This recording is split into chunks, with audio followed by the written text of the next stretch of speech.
My mother's blood spilled across the dinner table as I watched, paralyzed, at just 9 years old.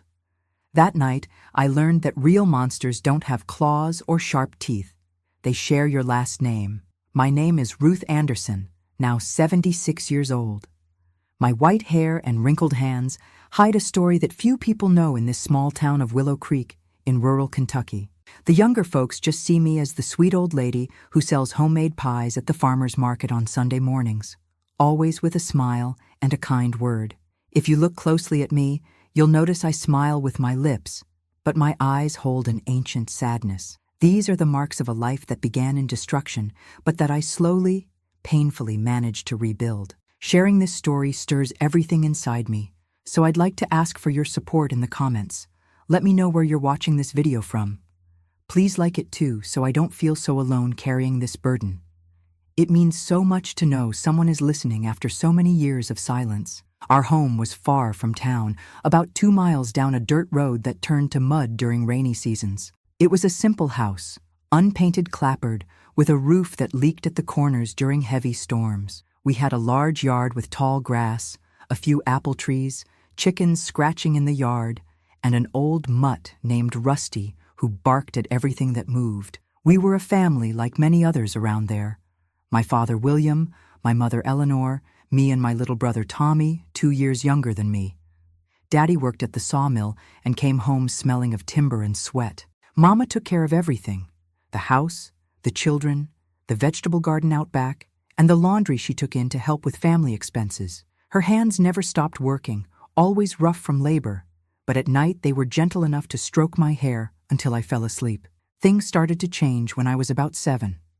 Daddy began complaining of headaches that wouldn't go away no matter what. He said it felt like having a hammer pounding inside his head, day and night without stopping.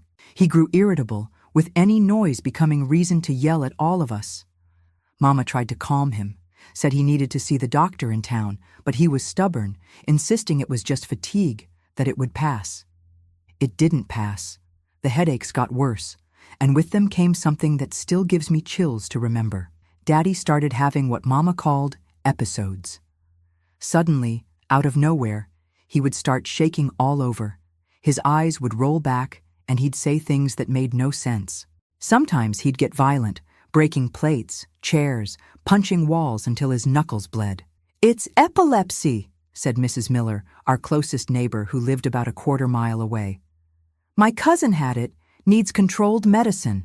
Mama convinced Daddy to go to the clinic after a particularly bad episode when he almost set the house on fire because he thought there were bugs crawling on the walls. The doctor prescribed some medicine, but it was expensive, hard to find, and Daddy rarely took it properly. He said it made him feel sluggish, that he couldn't work right while on it. I remember Mama hiding the medicine in his coffee, trying to trick him, but Daddy would notice and fly into a rage. "Trying to poison me, woman?" he'd shout, flipping the table, sending everything crashing to the floor. Tommy and I would run under the bed, holding each other, trembling with fear. The episodes got worse. Daddy started seeing and hearing things that weren't there. He'd talk to people who weren't present, argue with voices in his own head.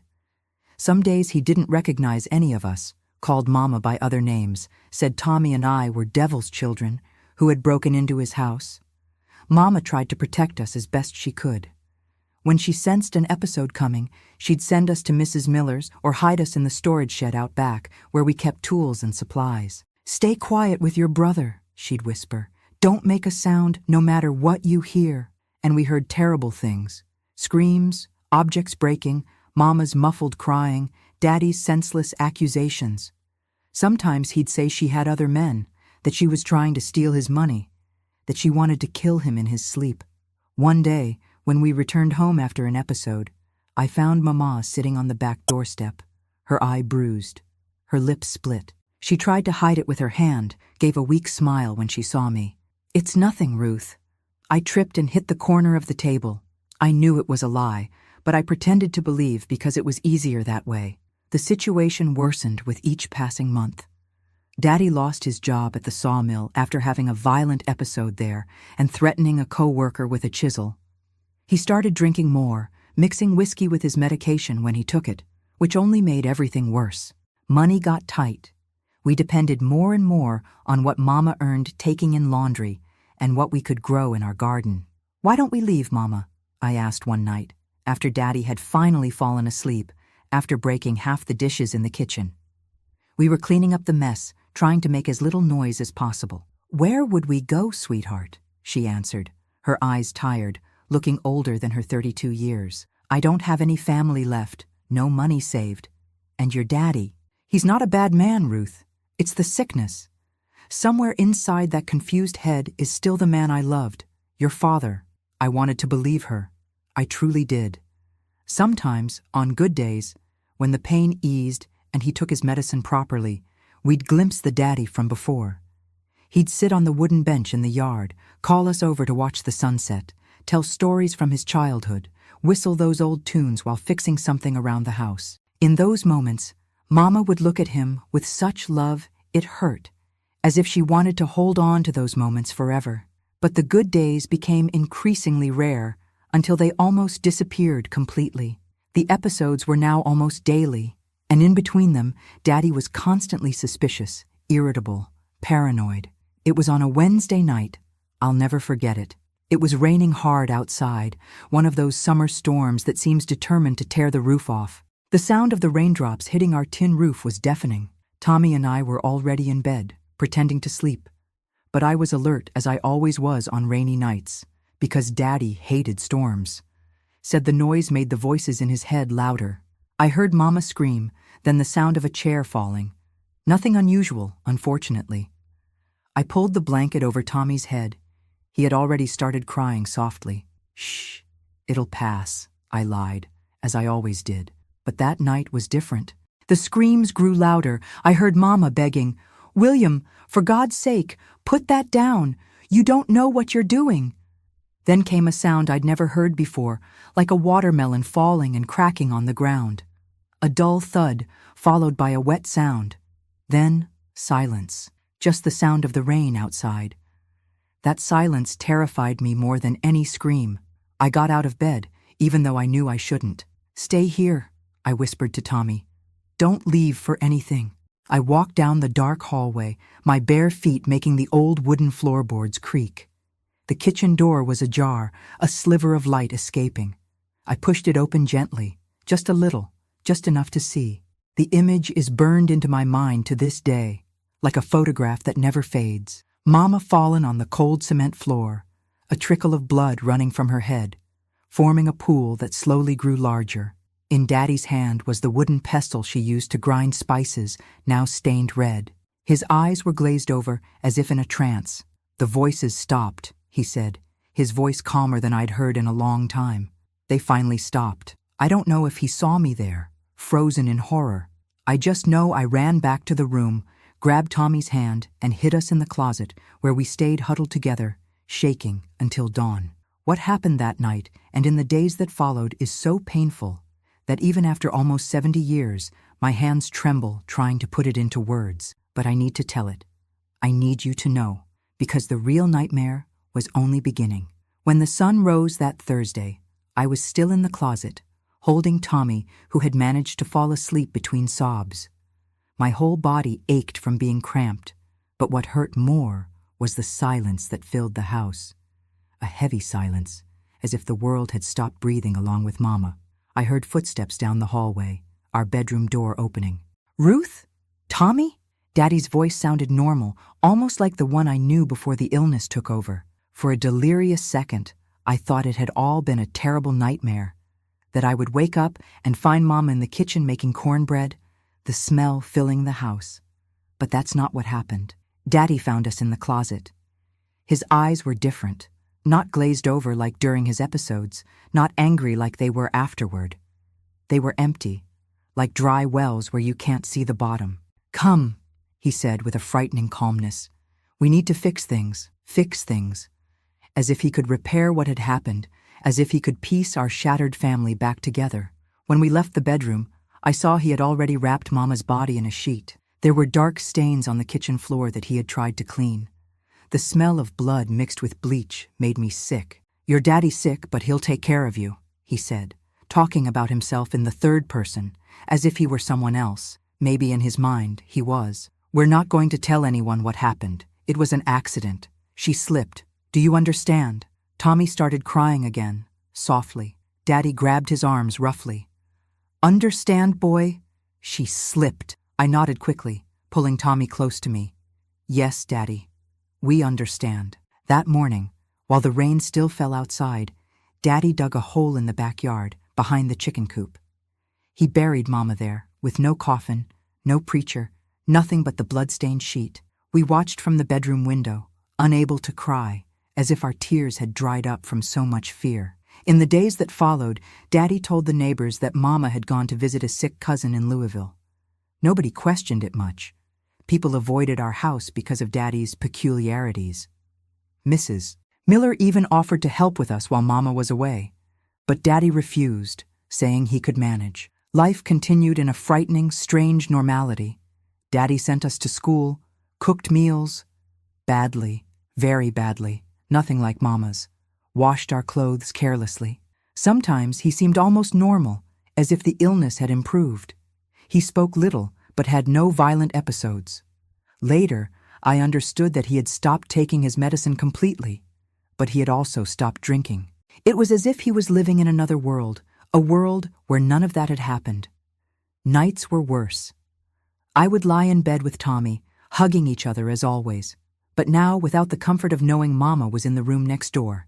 Instead, we knew she was in the backyard, under the damp earth, alone in the darkness.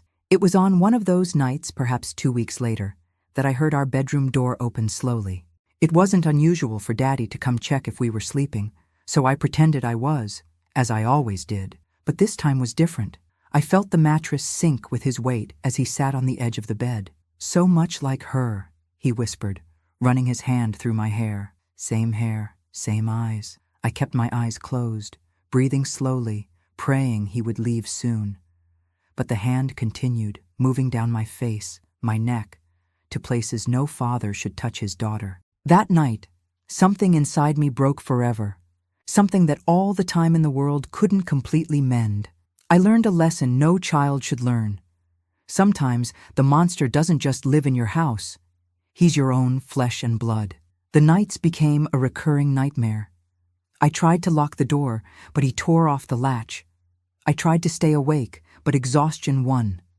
I tried to scream, but he covered my mouth with hands that smelled of earth and sweat. And during the day, he acted as if nothing had happened, as if we were a normal family, just without Mom. Tommy sensed something was wrong, but he was too young to understand. He only knew that the sister who had always protected him now cried in hiding and trembled when their father approached. I started sending him to sleep at Mrs. Miller's whenever I could, making up excuses. At least he would be safe. At school, my grades plummeted. The teacher called Daddy in for a talk, concerned about my sudden change. She was always smiling. Now she doesn't talk to anyone. Has something happened, Mr. Anderson? It's missing her mother, he answered, his face a perfect mask of a concerned father. We're all feeling it badly. Her cousin is very ill.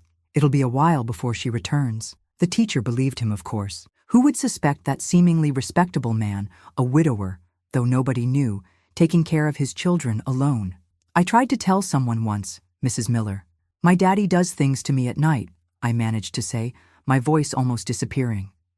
Things he shouldn't. She looked at me with pity, but also with disbelief. Child, don't make up stories. Your daddy's sick, does things without meaning to sometimes, but that's not what you're talking about. You must have seen something somewhere and you're getting confused. After that, I didn't try again. Who would believe a 9-year-old girl against an adult's word? The months dragged on, each day feeling like an eternity. I started losing weight, having terrible nightmares, jumping in fear when anyone touched me. But nobody noticed, or if they did, they chose not to see. On one of the darkest nights of my life, when the smell of whiskey was again coming from Daddy's breath, when his hands were rougher than usual, I made a decision. I couldn't keep living like this. I couldn't let this happen to Tommy, too, when he got a little older. I couldn't allow that man, whom I once called Daddy, to destroy what was left of our family. That night, while he finally slept, his loud snoring filling the house, I got up silently. My decision was made. If nobody would help me, I would have to help myself. In the kitchen cabinet, way in the back, was the bottle of rat poison that Daddy used. It had a skull drawing on the front, warning of the danger. Mama always kept it far from our reach, afraid we might touch it by accident. I held the bottle in my small, trembling hands, feeling the weight of what I was about to do. I was 9 years old, but I wasn't a child anymore. Childhood ended that rainy night when Mama's blood stained the kitchen floor. The plan was simple. Daddy drank black coffee every morning, strong and with lots of sugar. The bitter taste of the poison would be disguised. Just enough and it would all be over. Tommy and I would run to town, say he had one of his episodes, that he fell alone. Nobody would doubt it. Everyone knew about his strangeness. But while I stood there, poison in hand, something strange happened. I had the feeling Mama was beside me. I could almost smell the cheap perfume she wore to church on Sundays. A voice inside me said, "That's not the way to solve this, baby girl." I don't know if it was really her spirit, if it was my own conscience, or just fear of the consequences. I know I put the poison back in the cabinet and returned to the bedroom, crying silently. But that night wasn't in vain. Even though I couldn't go through with the most drastic plan, something awakened in me. The will to fight, to survive, to find another way out. I wouldn't be a victim forever. I needed to be smart, patient, and wait for the right moment. And the moment came sooner than I expected, in a way I never could have predicted. The next morning, I woke up different. There was a clarity within me that I hadn't felt in months.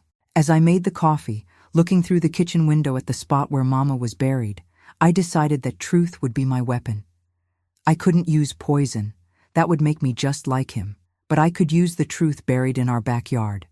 The truth that nobody knew, except the three of us. Sheriff Johnson came every first Monday of the month to check on the outlying families, see if everything was in order, if the children were going to school. It was part of a new government program. His visit was 2 days away. During those 2 days, I pretended better than ever. I smiled when Daddy talked to me, didn't flinch when he came near me, cooked the way he liked. He was suspicious at first, watching me with those eyes that now always seemed clouded, like the sky before a storm. "You're different, girl. What's gotten into you?" "Nothing, Daddy. Just missing Mama and thought I should help more around the house." He seemed to believe it. Or maybe it was convenient to believe. At night, when he came to my room, I let him do what he wanted without fighting, swallowing the tears and disgust, thinking only of the 2 days left until liberation would come. When Sheriff Johnson arrived that Monday, mounted on his brown horse, I was waiting by the gate. I had sent Tommy to stay at Mrs. Miller's since early morning, saying I was going to help Daddy clean the chicken coop and it would smell bad. "Morning, Sheriff Johnson," I greeted, trying to appear as normal as possible. "Morning, little one. Is your father home?" "Yes, but he's still sleeping. He had an episode last night. The medicine makes him drowsy." The sheriff nodded, understanding. Everyone knew about my daddy's episodes. "Can I show you something?" I asked, my heart beating so hard I thought he could hear it. "It's a secret, but you need to see." "What kind of secret, child?" "It's about my mama. She didn't go to Louisville to visit any cousin." The sheriff's face changed, grew serious. He dismounted. "What are you trying to say?" "Come with me, please." I led him to the backyard, behind the chicken coop. The spot where Mama was buried still had a small mound of earth visible, despite the time that had passed. I pointed silently. "What's here, child?" "My Mama." My voice came out steady, despite the tears that started to fall. "Daddy killed her on a rainy night, hit her head with a pestle. I saw it." The sheriff went pale. He looked at me, then at the mound of earth, then back at me. "Are you sure about what you're saying?" "That's a very serious accusation." "I'm sure. He buried her here, wrapped her in a flowered sheet, the one she liked. If you dig, you'll see it's true." I won't describe what happened next, how they dug and found Mama's body, already decomposing, but still recognizable by the blue bead necklace she never took off, a gift from her grandmother. How Daddy woke up with the noise and ran from the house, shouting that the voices had told him to do it, that it wasn't his fault.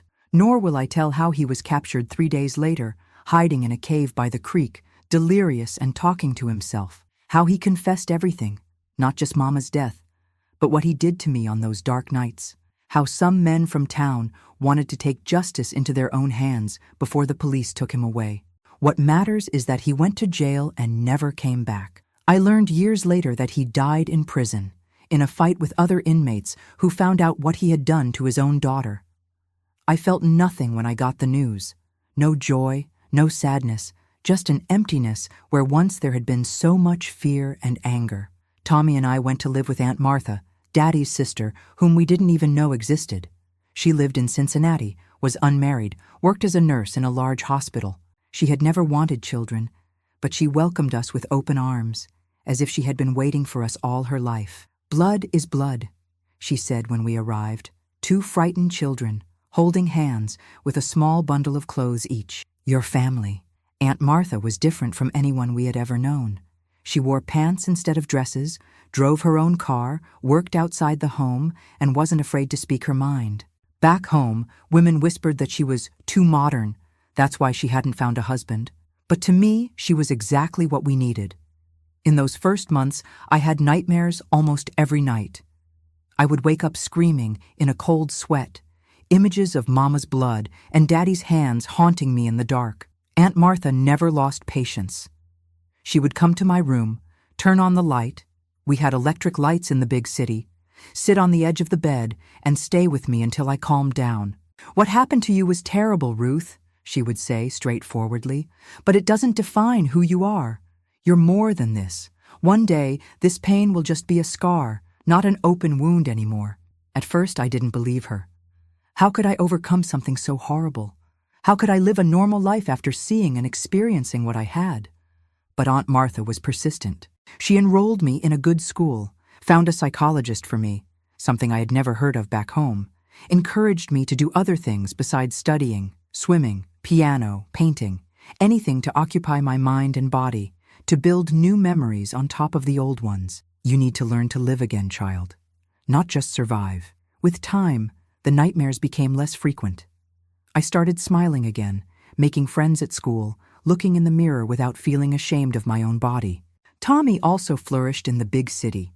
Soon he was running through the streets with the neighborhood boys, playing baseball, coming home with scraped knees and 1,000 stories to tell.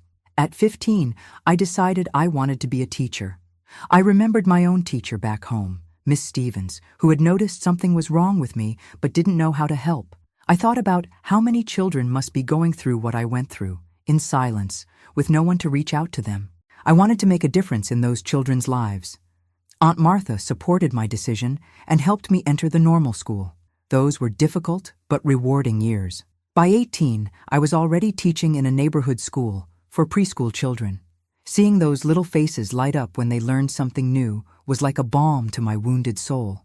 Life went on. Tommy graduated from medical school, to Aunt Martha's pride.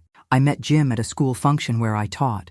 He was the father of one of my students, a recent widower with a 5-year-old son to raise alone.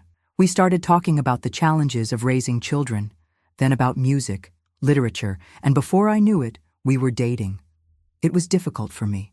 Even after so many years, a man's touch still awakened memories I preferred to forget. Jim noticed my discomfort and was patient, respectful. When I finally told him about my past, he cried with me, holding my hands gently. "None of that matters to me," he said. "What matters is who you are today, Ruth, and you're the strongest, kindest woman I've ever met." We married on a spring Sunday in 1970. I was 24 and felt like I was really beginning to live for the first time. Jim, his son Mark, and I formed a family I never imagined I could have. 3 years later, we had our daughter, Emily, a little girl with curly hair and an easy smile who became the center of our world. Holding my newborn daughter in my arms, I promised her what no one had been able to promise me, that she would always be safe, always be loved, that no monster would ever reach her as long as I lived. The revenge I planned as a child, using truth as a weapon against my father, wasn't the end of my story. It was just the beginning of a long journey of healing, rebuilding, and finally, a full life that no one could have predicted for that frightened little girl from rural Kentucky. Sometimes, when I close my eyes, I still see Mama's blood flowing across the kitchen floor. I still feel Daddy's weight sitting on the edge of my bed. But these memories don't have the power they once had. They are ghosts from a past that can no longer hurt me. The real justice wasn't my father's imprisonment or death. It was that I managed to live, to love, to build a healthy family, to break the cycle of violence that could have consumed me. It was discovering that even from the ashes of the worst tragedy, flowers can grow. The years passed, my children grew up, and many things changed in America and the world. Looking back, I see a life full of ups and downs, like any other. But the shadows of the past never completely left me. Jim was a good husband, a decent man who helped me rebuild my trust in others and in myself. We were together for 35 years until lung cancer took him in 2005. They were good years, despite the normal difficulties of any marriage. We raised our children with love and respect, values I learned from my mother in the few years I was with her, and from Aunt Martha afterward. Mark, the son Jim brought to our marriage, became as much mine as if I had given birth to him. He became an engineer, married young, and gave me 3 grandchildren who are the light of my eyes. Emily, my biological daughter, followed in my footsteps and became a teacher. But she went further. Today she runs a school for underprivileged children in Cincinnati's outskirts. Tommy, my brother, built a career as a pediatrician. He always jokes that he chose to care for children because of me, because I took care of him when no one else could. Even with an apparently happy and fulfilled life, I carried a secret that weighed inside me. For decades, no one but Jim, Aunt Martha, and Tommy knew what had happened in that house in Kentucky. Not my children, not my work colleagues, no one. "Why revisit those bad things, Ruth?" Aunt Martha would say when the subject came up between us. "The past is behind you." But it wasn't. Not completely. The past has a strange way of catching up with us when we least expect it. I was 50 when I had my first collapse. I was teaching 3rd grade when a new student arrived. A skinny boy with frightened eyes and finger marks on his arms. I looked at those marks and suddenly I wasn't in the classroom anymore. I was back in that house in Kentucky, feeling Daddy's hands on my small body. I fainted in front of the class. When I woke up in the school infirmary, I knew I needed to face what I had kept buried for so long. I couldn't keep pretending that frightened little girl wasn't a part of me. That's when I started therapy, already middle-aged. The psychologist, Dr. Sarah, was half my age, but had a wisdom that impressed me from day one. "Trauma doesn't disappear with time, Mrs. Ruth," she explained. "It stays stored in the body, in memory, but we can learn to live with it differently." In the years that followed, I unearthed memories I had pushed to the back of my mind. I cried tears I thought had dried up decades ago. I faced the anger, at my mother for not protecting me better, at my father for destroying our family, at God for allowing it all to happen. "Anger is part of the process," Dr. Sarah would say. "You don't need to be ashamed of it." Gradually, I came to understand that my father was a sick man, not just evil, that my mother had done the best she could with the tools she had, that I, a 9-year-old child, couldn't have done anything differently. Forgiveness didn't come easily or all at once.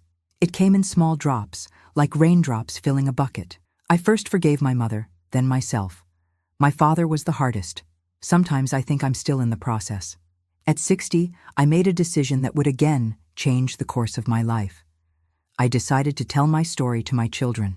Emily cried when I told her. Mark sat in silence, his eyes fixed on a distant point, as if trying to process what he was hearing. Then they hugged me in a way they never had before, not as children hugging their mother, but as adults trying to protect someone they love. "Why did you never tell us before?" Emily asked, wiping away tears. "I wanted to protect you," I answered honestly. "I wanted you to grow up without the weight of this story. And maybe I was also ashamed, afraid of judgment." "Ashamed of what, Mom?" Mark seemed genuinely surprised. "You were a victim, a survivor."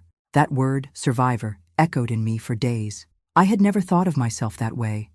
I had always been the victim, the poor thing, the one carrying invisible scars. But survivor, that sounded like something positive, something strong. After that conversation, something changed inside me. I started talking more openly about my experience.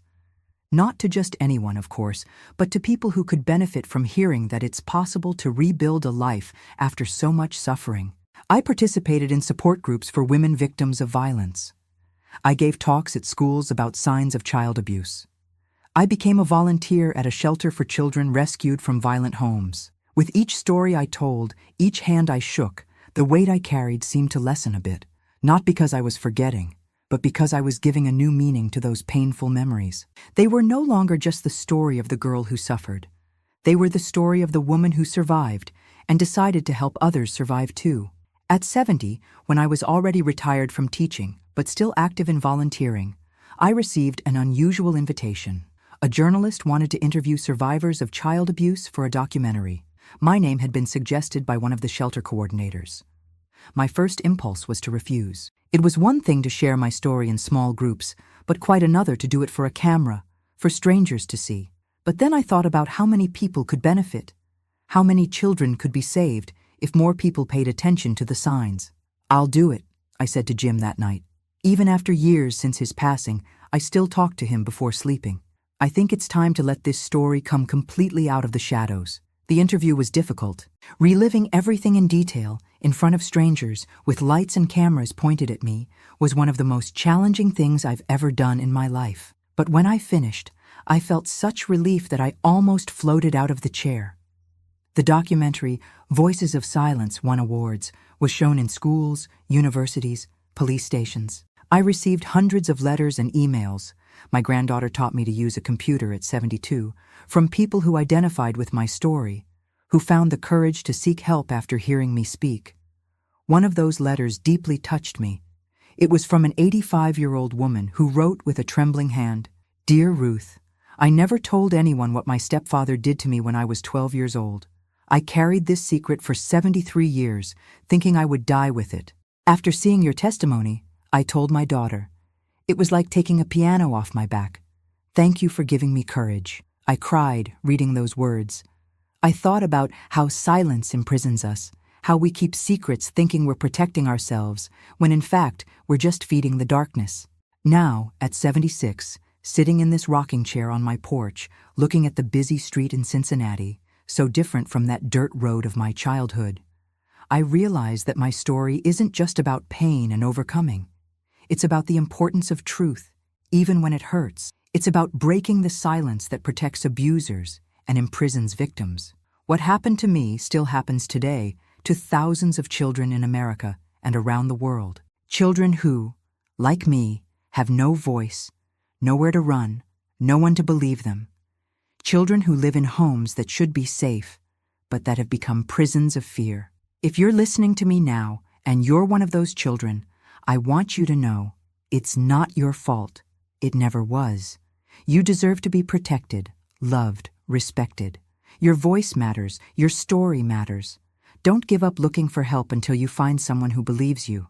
And if you're an adult who suffered abuse in childhood and still carries that secret, know that it's never too late to start healing those wounds. Silence only protects those who hurt you.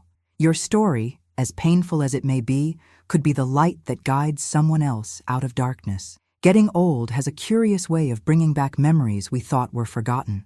Now, approaching 80, I feel the past knocking on my door with renewed force. It's as if time, instead of diluting memories, distills them, leaving only the essence. Sometimes sweet, often bitter, but always intense. My grandchildren often ask me how I managed to overcome everything I lived through. The truth is, I never completely overcame it. You don't overcome trauma of this magnitude. You just learn to live with it. Like a tree that grows around a wire that wounded it, the scar remains incorporated into the trunk, becomes part of its structure. When I turned 65, I did something I never imagined I would do. I went back to Willow Creek. The town had changed so much I barely recognized it. They had paved the main streets, built a large supermarket, even a bank branch. The creek where Tommy and I used to play had been channeled. The house where I grew up no longer existed. In its place was a bakery with tables on the sidewalk. I walked to where our property used to be, where everything happened. A young waiter served me coffee. I sat there, exactly on the spot where my mother was hastily buried, where my childhood was destroyed on a rainy night. The coffee was hot and sweet. I drank slowly, feeling the warmth go down my throat, chasing away the cold that always invades me when I visit this past. "Are you from around here?" asked the young man, noticing my distant gaze. I was. A long time ago. I didn't say more. What would be the point? That boy hadn't been born when it all happened. For him, this was just his father's bakery, a business like any other. The ghosts I saw there belonged only to me. During that trip, I also visited the local cemetery. After my story gained notoriety with the documentary, the town council arranged for my mother's body to be transferred to a proper grave. I brought flowers, red carnations, like those she used to grow on our porch. I stayed there a while, silently talking to her, telling her about my children, my grandchildren, about the life I built despite everything. You would be proud, Mama, I whispered before leaving. It was a visit of closure, of farewell. I haven't gone back since, nor do I plan to. Some doors need to be closed so we can move forward. At 70, I lost Tommy, my brother, my accomplice, the only person in the world who had lived through part of the same nightmare as me, passed away after a battle with Alzheimer's. It was a terrible disease that made him lose pieces of his memory, bit by bit. By the end, he didn't recognize me anymore, confused me with our mother. Mama, I'm scared. Daddy's yelling again, he would say, his eyes lost in a past I wished he could forget. His departure left a hole in me that nothing could fill. It was as if the last witness to my story had disappeared, leaving me alone with my memories, with no one to confirm. Yes, this really happened. It wasn't just a nightmare. Aunt Martha had passed years before, taking with her that strength that supported me when I needed it most. Jim, too. The people who held us when we were falling embark on their own journeys, leaving us behind with the task of continuing to live, of passing on what we've learned. It was after Tommy's death that I began writing my memoirs, not to publish, just to ensure this story wouldn't die with me. So my grandchildren and great-grandchildren, when I'm no longer here, can better understand who their grandmother was, where the strength everyone says they see in me came from. Writing was therapeutic. Each word placed on paper was like a small headstone laid on a grave, finally sealing a past that for so long remained open, exposed, bleeding. When I finished the manuscript, I gave a copy to each of my children. Emily cried when she received hers. Mark held the envelope against his chest for a long time before he could speak. "Thank you for trusting us with this, Mom," he said. "We'll keep it with all due respect." In 2020, when the pandemic arrived, bringing fear and isolation, I discovered that my life experiences had somehow prepared me to face crises. While many fell into despair with the confinement, I found strength in the memory of other isolations, other prisons I had already overcome. I supported my grandchildren through video calls, yet another technology I had to learn, told stories to my young great-grandchildren, organized an online prayer group with friends from church. Somehow, my age, which many would see as a vulnerability factor, became my greatest strength. I had seen so much, survived so much, that a pandemic, although frightening, wouldn't bring me down. "Grandma is indestructible," joked my grandson Peter during one of our calls. Not quite, I thought to myself. I'm not indestructible. I was destroyed several times throughout my life, but I learned to rebuild myself, piece by piece, becoming stronger at the broken places.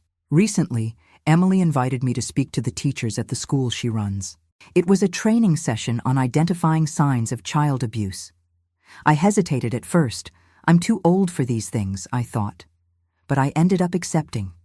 Sitting before those young women, full of energy and hope, I told my story once more. I spoke of the rain pouring that night, of the sound the pestle made as it hit my mother's head, of my father's hands violating my innocence, of the decision to use truth as a weapon against him. I also talked about rebuilding, about therapy, about difficult and incomplete forgiveness. When I finished, a young teacher raised her hand. She had tears in her eyes. "How did you manage not to become a bitter person after all that?" The question caught me off guard. I had never thought much about it. After a few seconds of reflection, I answered, "I think it was a daily choice. Each morning when I woke up, I had to decide, will I let what happened to me define who I am today, or will I use it as strength to build something different?" It wasn't always easy to choose the harder path. There were days when bitterness seemed the only possible option. But at some point I realized that if I chose hatred and bitterness, my father would continue destroying me, even after his death. And I couldn't allow that. Growing old means facing finitude with greater clarity each day. At 76, I know I have more past than future ahead of me, but that doesn't frighten me as much as it should. I've lived enough, loved enough, suffered more than enough. I'm ready for whatever comes next, whatever it may be. I look back and see a long, winding road. Some parts were so dark I could barely see a step ahead. Others were illuminated by a kind of joy that only those who have known deep pain can truly appreciate. It was a full life, complete, with its pains and beauties. If I could give advice to that 9-year-old girl, frightened, hidden in a closet while her world fell apart, I would simply say, hold on, little one. The road will be long and difficult, but you'll make it. One day, you'll be an old woman sitting on a porch, watching the sunset, surrounded by people who love you. One day, you'll tell your story and help others survive their own storms. And on that day, you'll understand that in some mysterious way we can't fully comprehend, nothing was in vain. If my story has touched your heart in any way, I ask you to share it with others who might need to hear this message of hope. Click the like button so more people can learn about this story and perhaps find courage for their own battles. Subscribe to our channel to follow other true stories of survival and faith that we publish daily. And don't forget to join our WhatsApp group through the link in the video description. There we share real stories daily before they appear on this channel, along with words of faith and hope to start your day right. It's a welcoming community where you can find support and friendship. Because in the end, this is what saves us. Knowing we're not alone in our struggles, that others have walked through similar valleys and found their way back to the light. May God be with you today and always.